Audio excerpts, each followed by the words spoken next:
चलिए शुरू करते हैं अपन। जय श्री ओम नमः सिद्धेभ्य नमो अरिहन्ताणं नमो सिद्धाणं नमो आयर्याणं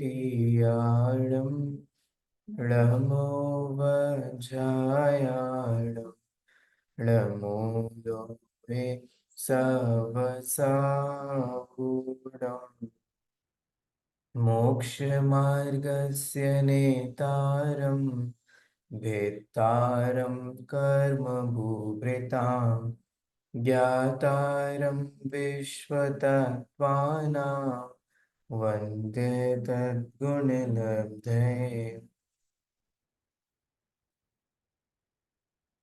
तत्वार्थ सूत्र, इसका अपना 8वां अध्याय चल रहा है। 8वें अध्याय में बंध तत्व संबंधी चर्चा जो है वो अपनी प्रारंभ हुई थी। आचार्य ने, मैं आपको एक बार रिवीजन दे देता हूँ क्योंकि अपना 2 दिन का गैप भी हो गया था, तो आप लोग एक बार पुराना जो विषय हुआ है उससे फिर कंटिन्यू कर पाएंगे। सबसे पहले बंध के हेतुओं की चर्चा हुई थी, जिसमें मिथ्या दर्शन, अविरति, प्रमाद और कषाय योग, इन पांचों को बंध का कारण कहा। फिर कहा कि कषाय सहित जो जीव है ना, वो ही कर्म योग के पुद्गलों को ग्रहण करता है। जो कषाय रहित है उसके बंध नहीं होता। आप लोगों को याद होगा, हमने 2 प्रकार के आश्रम पढ़े थे, है ना। समय नहीं है इसलिए मैं ही बता देता हूँ, सांप्रदायिक आश्रम और इरियापत आश्रम। ठीक है। उस सांप्रदायिक और इरियापत में अंतर भी देखा था। तो कषाय सहित के ही आश्रम पूर्वक बंध होता है। जो कषाय रहित है भले ही उसके आश्रम तो हो जाए, लेकिन उसके बंध नहीं होता।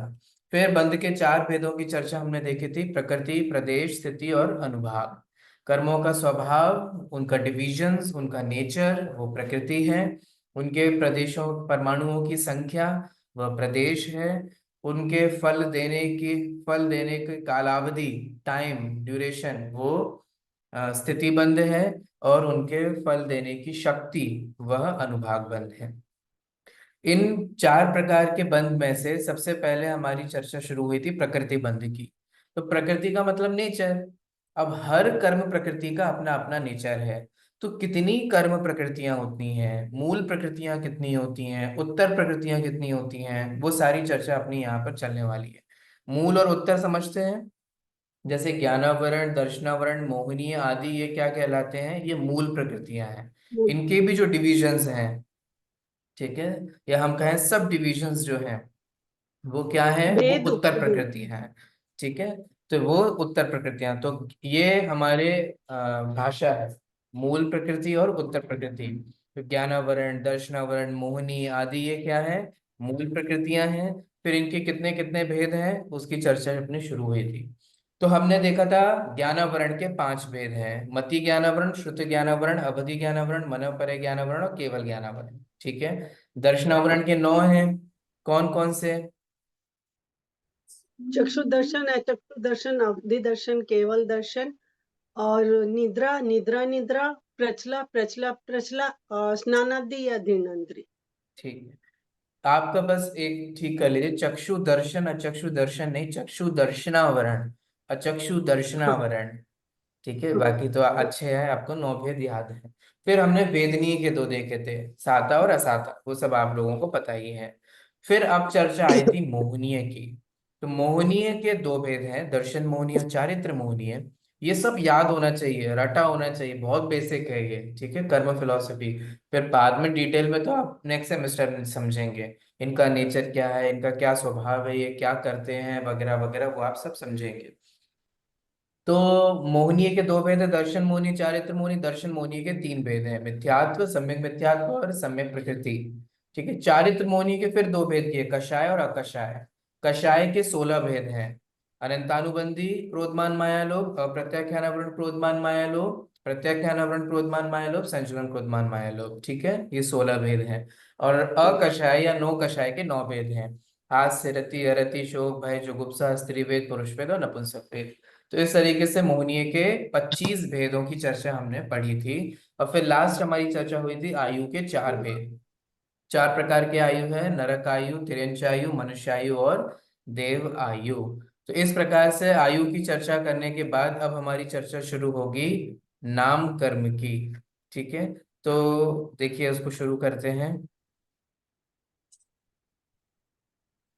सबसे ज्यादा भेद नाम कर्म के ही है। आइए, चलिए मैं सूत्र बोलता हूँ।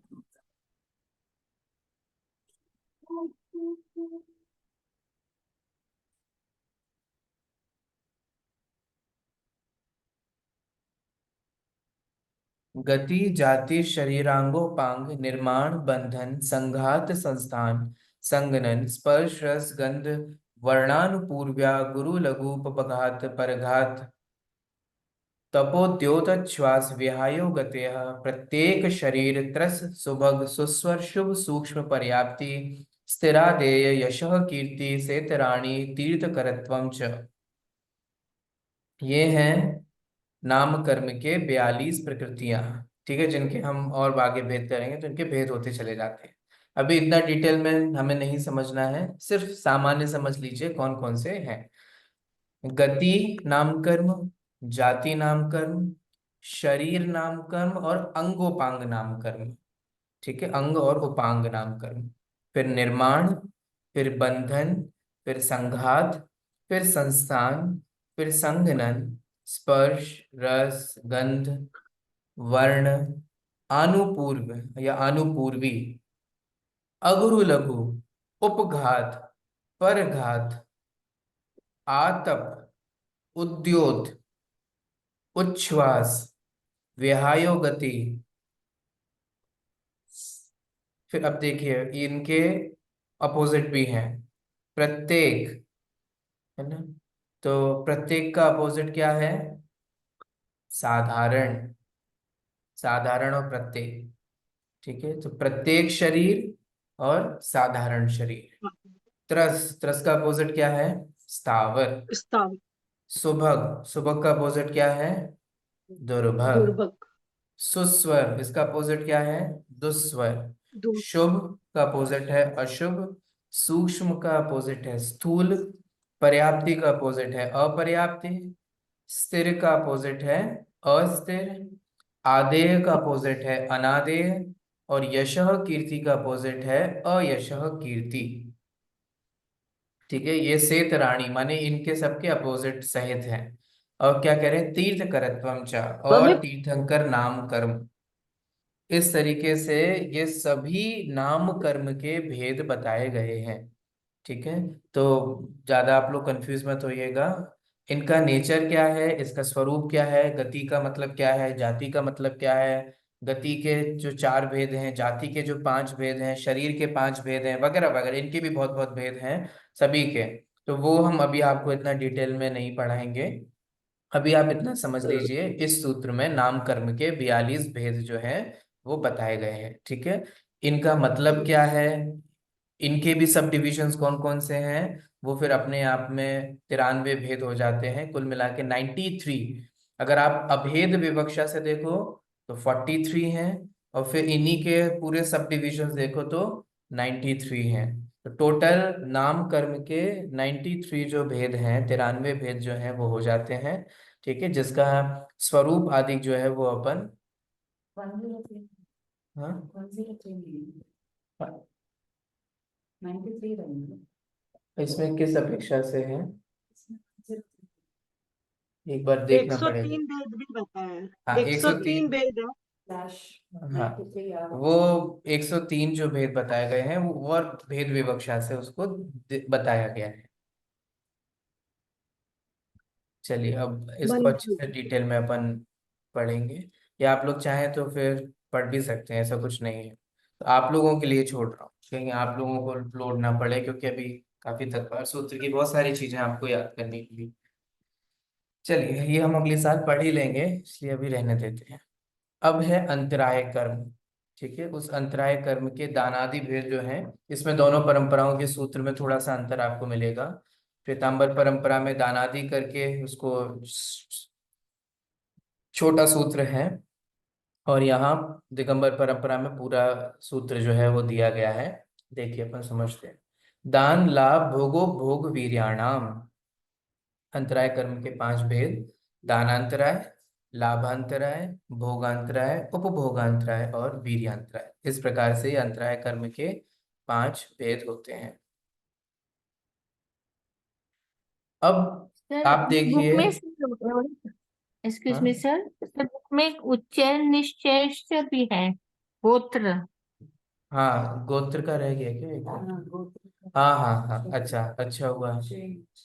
हाँ, देखिए, अंतराय से पहले गोत्र के भी 2 भेद हैं: उच्चैर नीचैश्च। उच्च और नीच गोत्र, है ना। इस तरीके से गोत्र कर्म के भी 2 भेद बताए गए हैं। तो ज्ञानावरण, दर्शनावरण, मोहनीय, अंतराय, वेदनीय, आयु, नाम और गोत्र, इस तरीके से संपूर्ण घातीय और अघातीय कर्म के हमने भेद देख लिए। ठीक है, उनके उपभेद देख लिए। अब ये है प्रकृति। प्रकृति माने स्वभाव। आप लोग जरा एक क्षण विचार करिए, सोचिए। इन कर्म रूप परिणमित होती है कार्माण वर्गणा। ठीक है, कार्माण वर्गणा रॉ मटेरियल है। जीव परिणाम करता है, और जीव के परिणामों के निमित्त से ये जो कार्माण वर्गणा है वो इन सभी रूप से डिवाइड हो जाती है। कौन करता है? अब आप ये विचार करो, ये सोचो। जैसे जीव अपना कार्य करने के लिए स्वतंत्र है, ऐसे पुद्गल में भी स्वतंत्र रूप से परिणमन हो रहा है। प्रत्येक द्रव्य में अपना अपना परिणमन हो रहा है। हमें लगता है कि हम नहीं करेंगे तो कुछ होगा नहीं, पुद्गल का कौन करता है? ये किसने किया? क्या आपकी समझ से हुआ? आप जरा विचार करो, अगर सातों ही कर्मों का बंध अपन को हर क्षण हो रहा है। अब मैं मेरे एक समय के परिणाम से ज्ञानावरण बंधा, पर ज्ञानावरण के तो 5 भेद है ना। ख्याल में आ रहा है? अब मति ज्ञानावरण भी बंधा, श्रुत ज्ञानावरण भी बंधा। ठीक है, जो मति ज्ञानावरण रूप से परिणमित होने योग्य कार्माण वर्गणा है वो श्रुत ज्ञानावरण रूप से परिणमित होने योग्य नहीं है।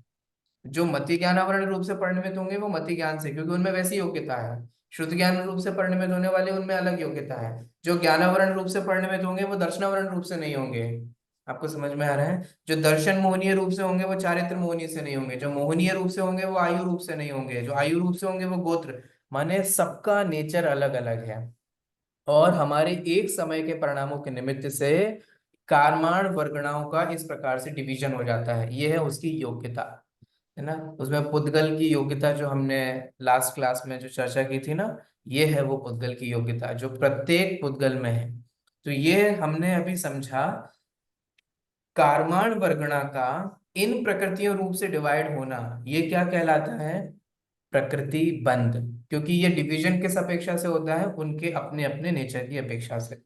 ठीक है, अपने अपने स्वभाव की अपेक्षा से। अब हम पढ़ने वाले हैं स्थिति बंध। स्थिति का मतलब क्या होता है? कि हमारे द्वारा जो बांधा हुआ कर्म है वो कब उदय में आएगा। ठीक है, अब उसकी यहाँ पर आचार्य मैक्सिमम और मिनिमम दोनों ही स्थिति, जघन्य और उत्कृष्ट दोनों ही स्थिति बताने वाले हैं। आइए अपन उसको समझते हैं।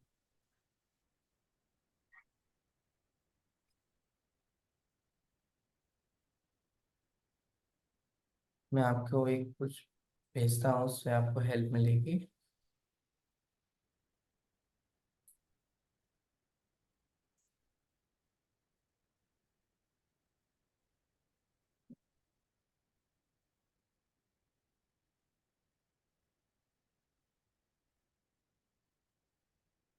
आप लोगों के साथ ग्रुप में एक इमेज शेयर की गई है जिसमें प्रत्येक कर्म की जघन्य और उत्कृष्ट स्थिति जो है वो दी गई है। तो आपके पास एक जगह होगी, ऐसा बना, आप भी बना सकते हैं, इसका प्रिंट आउट ले लीजिए, जैसा भी आपको उचित लगे। तो ऐसा आपको ध्यान रहेगा ना, तो आपको याद करना इजी रहेगा, वरना कंफ्यूज होंगे और दिक्कत आएगी।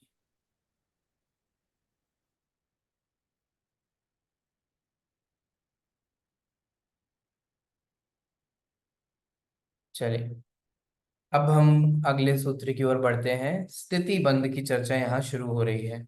और देखिए, आदितस्तिसृणामन्तरायस्य च त्रिंशत् सागरोपम कोटि कोट्यः परा स्थिति।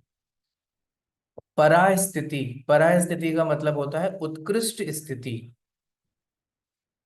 उत्कृष्ट स्थिति की बात चल रही है। और कितनी है? 63 सागरोपम कोटि कोटया, माने 63, 30 सागरोपम कोटि कोटया, माने 30 कोटा कोटि सागरोपम, कोड़ा कोड़ी भी बोलते हैं, कोटा कोटि भी बोलते हैं। तो 30 कोड़ा कोड़ी, कोटा कोटि सागरोपम परास्थिति, ये उत्कृष्ट स्थिति है। किसकी है?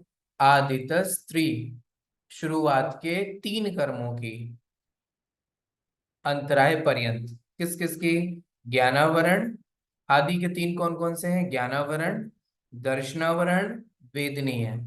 ठीक है, और फिर बीच में से लिया अंतराय। तो ज्ञानावरण, दर्शनावरण, वेदनीय और अंतराय, इनकी उत्कृष्ट स्थिति कितनी है? 30 कोटा कोटि सागरोपम। ठीक है, सभी कर्मों में से सबसे ज्यादा उत्कृष्ट स्थिति किसकी होती है? मोहनीय की। उसकी देखिए यहाँ आगे बताते हैं, सबसे ज्यादा स्थिति होती है मोहनीय की। सप्तति मोहनीयस्य, सप्ततिर मोहनीयस्य, सप्ततिर माने 70, 70। अब 70 क्या? तो वो कोटा कोटि सागरोपम हमें ऊपर से लेना है। अब कोटा कोटि सागरोपम क्या होता है? कोटा कोटि एक गणना है, जो माने जैन दर्शन अनुसार जब करोड़ का करोड़ से मल्टीप्लाई किया जाता है तो उसको कोटा कोटि कहते हैं। सागरोपम एक मेजरमेंट है जिसमें, है ना, एक अमाउंट ऑफ टाइम जो है ना, उसकी गणना की जाती है सागरोपम की। सागर में भी बहुत भेद होते हैं, है ना, वो अभी इतना डिटेल में आप मत जाइए, कंफ्यूजन होगी। अच्छे से हम आपको डिटेल में जब कर्म फिलोसफी पढ़ेंगे तो बहुत अच्छे से हम समझेंगे कि इसका क्या है। अभी आप बेसिक समझ लीजिए, उत्कृष्ट स्थिति होती है, मध्यम होती है ना। देखिए, तो मोहनीय कर्म की जो उत्कृष्ट स्थिति है वो 70 कोटा कोटि सागरोपम है। ठीक है, ये मैक्सिमम कर्म स्थिति है।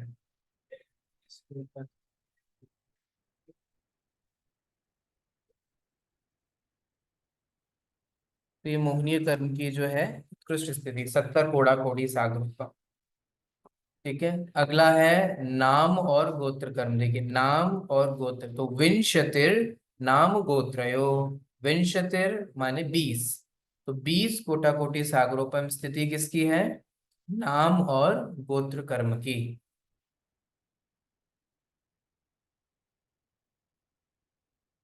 ठीक है, आगे देखिए, इसको तो सिर्फ याद रखना है, इसमें कुछ ऐसा कुछ समझने का नहीं है। ठीक है, इसलिए मैंने आपको वो एक चार्ट दिया है, वो आप उसको ध्यान रखिएगा अगर आपसे स्थिति वाला क्वेश्चन आता है तो। त्रयस्त्रिंशत् सागरोपम अन्यायुषः, त्रयस्त्रिंशत् 33 सागरोपम स्थिति है किसकी? आयुषा, आयु आयु की। 33 सागरोपम किसकी होती है? आयु की रहती है 33 सागरों पर। आपने किसकी? चार्ट 4 आयु होती है ना, 4 आयु तो बहुत प्रसिद्ध है इसलिए पूछ रहा हूँ। हमारे 33 साल कहाँ कहाँ होती है? 33 सागरोपम आयु किसकी होती है? आप में से किसी की है क्या? नहीं? हमारा तो किसी सब दोनों में। चलिए, देव आयु और नरक आयु दोनों की ही उत्कृष्ट स्थिति जो है वो 33 सागरोपम है।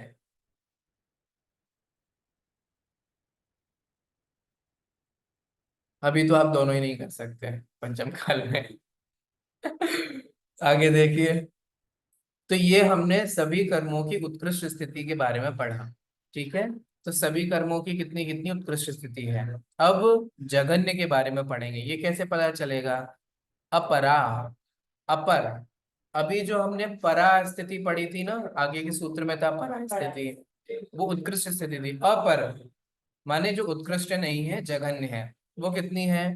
द्वादश मुहूर्ता वेदनीयस्य, द्वादश मुहूर्त माने 12 मुहूर्त। आपको एक बार मैंने मुहूर्त बताया था, मुझे याद है।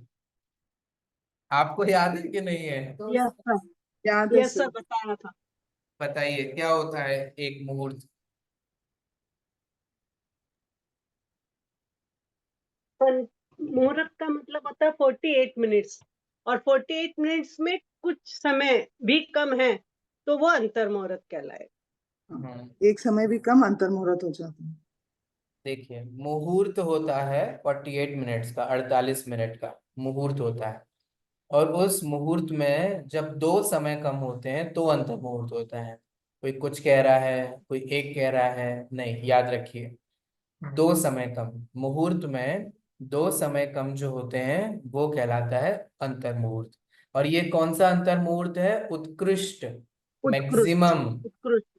ये मैक्सिमम अंतर मुहूर्त है। हम लोग हर जगह 48 मिनट, 48 मिनट, वही वही वही वही हर जगह वही लगाते हैं। कोई भी प्रकरण समझ रहे हो, गुणस्थान भी पढ़ रहे हो, नहीं नहीं, ऐसा नहीं होता। हमें ये समझना होगा, मुहूर्त के भी, अंतर मुहूर्त के भी। अब बेसिक अंतर मुहूर्त के तो भेद हैं, असंख्यात भेद हैं। देखिए, लेकिन यहाँ तो मुहूर्त की बात चल रही है, तो वेदनीय की जघन्य स्थिति 12 मुहूर्त है। तो वेदनीय कर्म की जो जघन्य स्थिति है वो 12 मुहूर्त है, माने 12 मुहूर्त वेदनीय की। अब देखिए, आगे बता रहे हैं, नाम गोत्रयोरष्टौ। नाम और गोत्र कर्म की कितनी है? अष्टौ, माने 8। 8 8 माने क्या लें अब हम? 8 कोटा कोटि सागर 8 लें कि क्या ले लें, बताओ? मुहूर्त, मुहूर्त। मुहूर्त कैसे लेंगे? इसमें तो लिखा ही नहीं, आचार्य ने तो लिखा ही नहीं।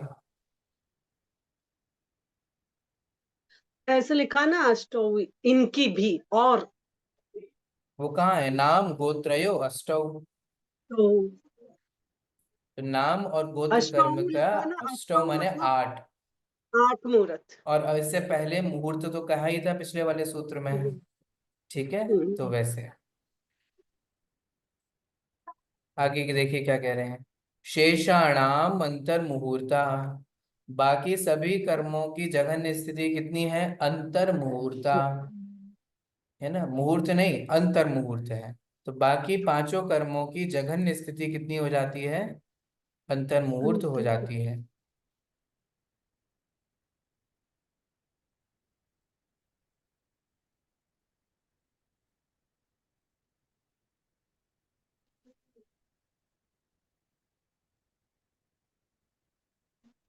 चलिए, ख्याल में आया? अब आपको जो चार्ट शेयर किया था उसको देख लीजिए एक बार, तो आपको ध्यान में रहेगा। आपके पास भी जो तत्वार सूत्र होगा उसमें भी ऐसा कोई ना कोई चार्ट दिया गया होगा, जहाँ उत्कृष्ट स्थिति, न जघन्य स्थिति, है ना। और भी कई बार तो अबाधा काल आदि भी देते हैं कि अबाधा काल कितना है, स्वामी कौन है, इसकी अपेक्षा भी दिया जाता है। बट वो रहे।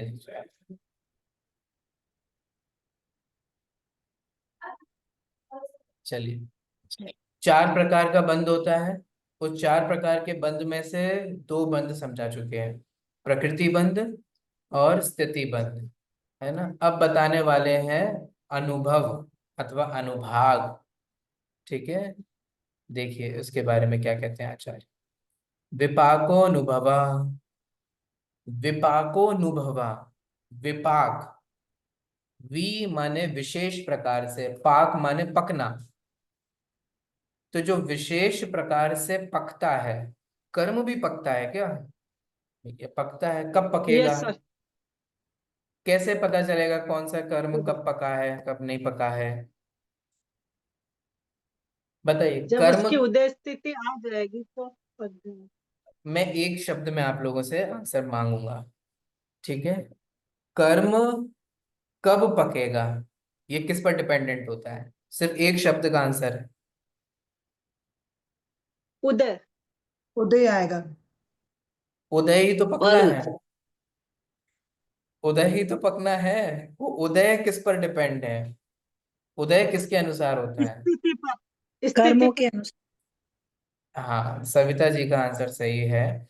कर्मों के अनुसार तो वो ठीक है, लेकिन कर्मों के क्या, कर्मों में तो बहुत सारी चीजें हैं ना। कर्मों की प्रकृति अनुसार, कर्मों के प्रदेश अनुसार, कर्मों के स्थिति अनुसार, कर्मों के अनुभाग अनुसार। आपने जो कर्म बांधा है वो आप कब भोगेंगे, ये कैसे डिसाइड होता है? ये उसकी स्थिति से डिसाइड होता है। आप चाहें हम अभी भोग लें तो नहीं होगा, आप चाहें अभी नहीं हम बाद में भोगें तो नहीं होगा। आपने जो कर्म बांधा है, आपके द्वारा बांधा हुआ कर्म आप कब भोगेंगे? भोगेंगे माने वही सब भोगना, स्लैश विपाक स्लैश उदय, ये सब एक ही बात है। आप कब भोगेंगे, कब वो उदय में आएगा, कब उसका विपाक होगा, ये किस पर डिपेंड होता है? ये डिपेंड होता है उसकी स्थिति पर। जब आप भोगेंगे तो कब भोगेंगे, इसका आंसर है स्थिति। और जब आप भोगेंगे तो वो तीव्रता, उसकी इंटेंसिटी क्या होगी, ठीक है, वो तीव्रता लिए होगा, मंदता लिए होगा। असाता का उदय आएगा तो तीव्र उदय आएगा कि मंद उदय आएगा, ठीक है।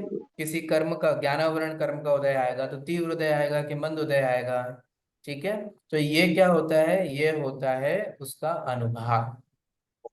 तो विपाको अनुभव, विपाक माने विशेष प्रकार से पकना, है ना। और पकता माने स्थिति पूरी हो गई तो माने वो पक गया, ठीक है। तो जब कर्मों की स्थिति पूरी हो जाती है और वे कर्म क्या करते हैं, फल देते हैं, तो उनके फल देने की शक्ति ही क्या कहलाती है, अनुभव, अनुभाग।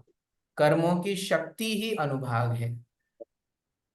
सबकी शक्ति अलग अलग होती है ना।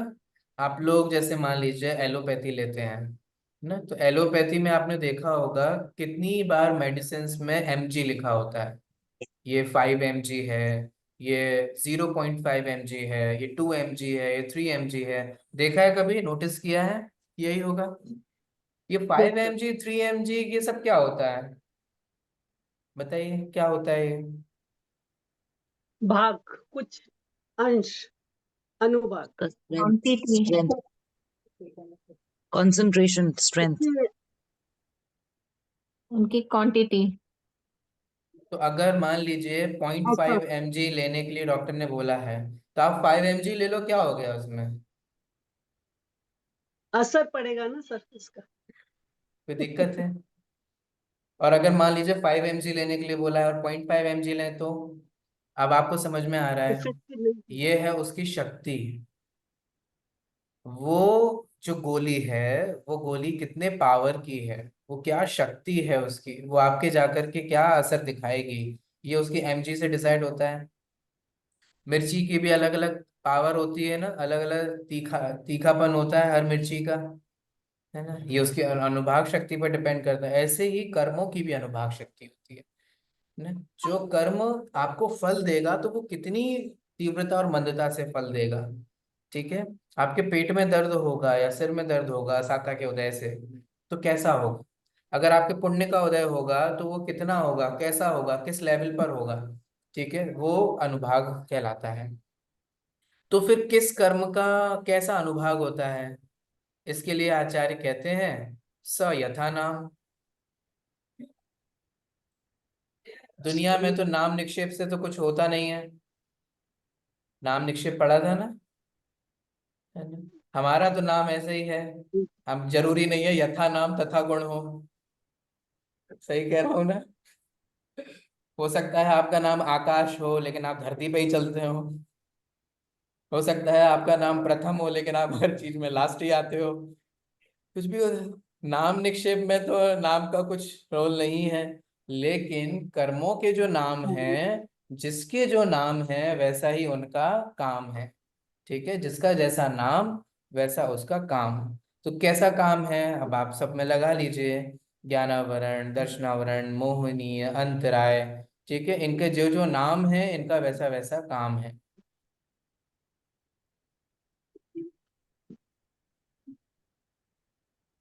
तो अब होता क्या है, हमने कोई कर्म बांधा, ठीक है।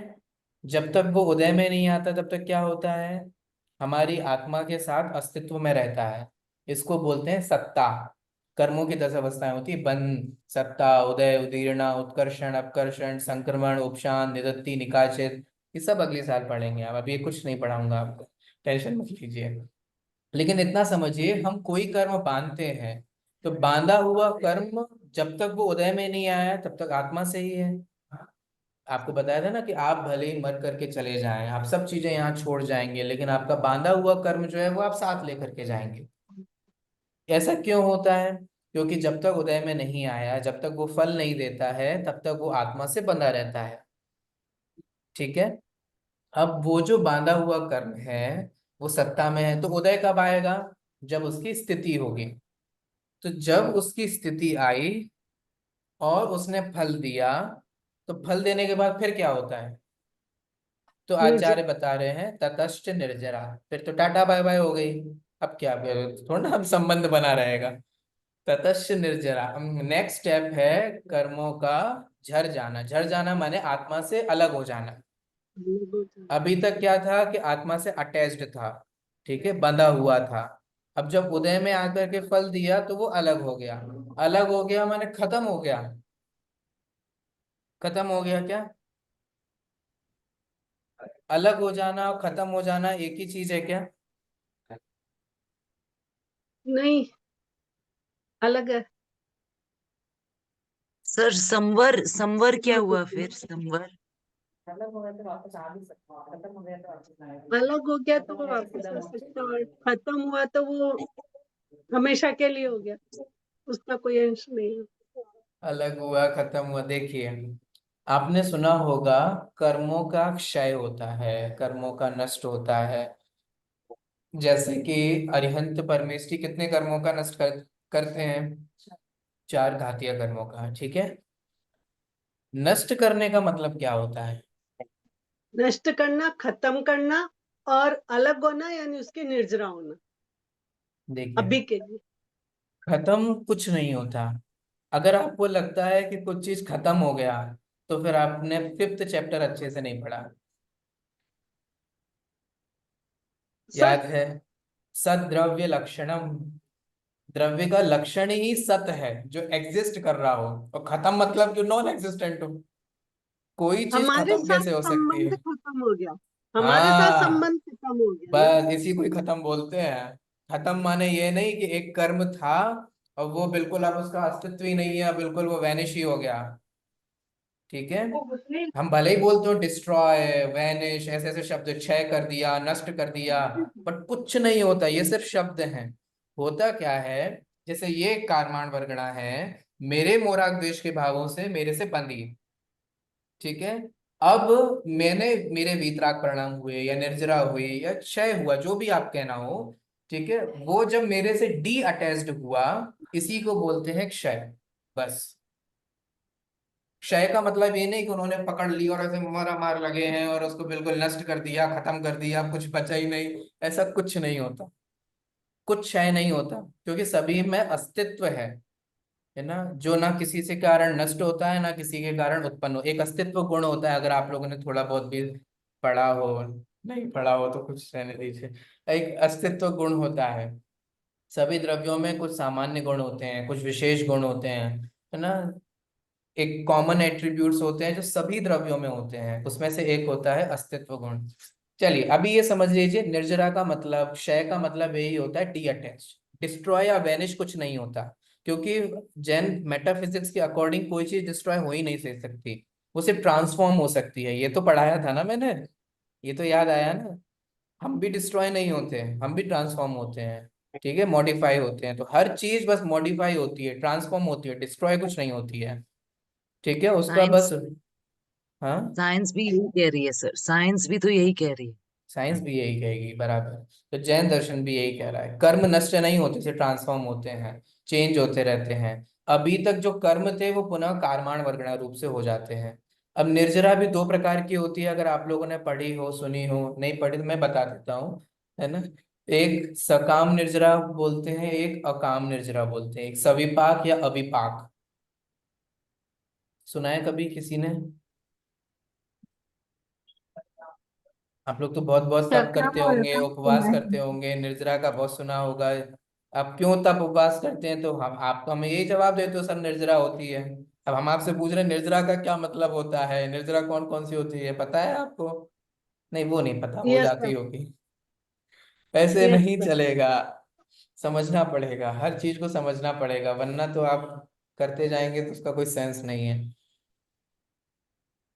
देखिए, टॉपिक में तो नहीं है अभी समझाना, लेकिन आप देख लीजिए, समझिए, समझ लीजिए। सविपाक निर्जरा होती है, एक अविपाक निर्जरा होती है जिसको सकाम भी कहते हैं, और एक अकाम निर्जरा भी होती है। अकाम। आपको अकाम निर्जरा तो मैंने पढ़ाया ही था। कहाँ पढ़ाया था, याद है? एक व्यक्ति भी बता दे तो भी मैं खुश हो जाऊंगा। सकाम मरण अकाम मरण पड़ा। अकाम निजरा पढ़ाई है मैंने आपको, बताओ कहाँ यस सर। पढ़ाया था? कहाँ पढ़ा? यस सर नहीं बोलिए, ये बताइए कहाँ पढ़ाई।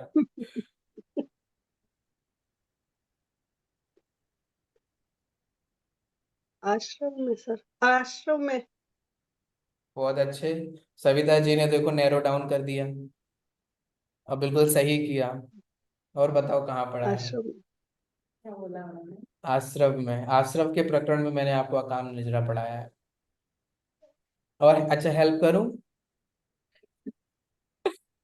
कर्मों के आश्रव का हम एक एक कारण पढ़ रहे थे, याद है? ज्ञानावरण का आश्रव का कारण, तत्प्रदोष, ज्ञान निहन्नम, में। मात्सर, ये सब पढ़ रहे थे ना, एक एक का, एक एक कर्म के हम्म। आश्रव का कारण क्या है। उन्हीं में से किसी एक कर्म के आश्रव के कारण में मैंने आपको अकाम निजरा पढ़ाया है।